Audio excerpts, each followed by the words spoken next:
সাথে ওরা অসভ্যতামি করছিল, সেটা আমরা বলতে গিয়েছিলাম বলে আমাদেরকে ধরে মারধর করছে। রে তোরা খুব দাদা হয়ে গেছিস নাকি? মেয়ে দেখলে ইফটিজিং করতে ইচ্ছা করে? স্যার লাঠিটা নামিয়ে কথা বলেন। তোর এত বড় স্পর্ধা, তুই আমার মুখের উপরে কথা বলছিস?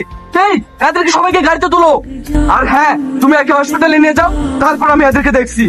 স্যার আপনি কাদেরকে ধরতে বলছেন? হ্যাঁ তোমার একটা মেয়ে ছেলে আছে। হ্যাঁ এই কথা আগে বলবে তো।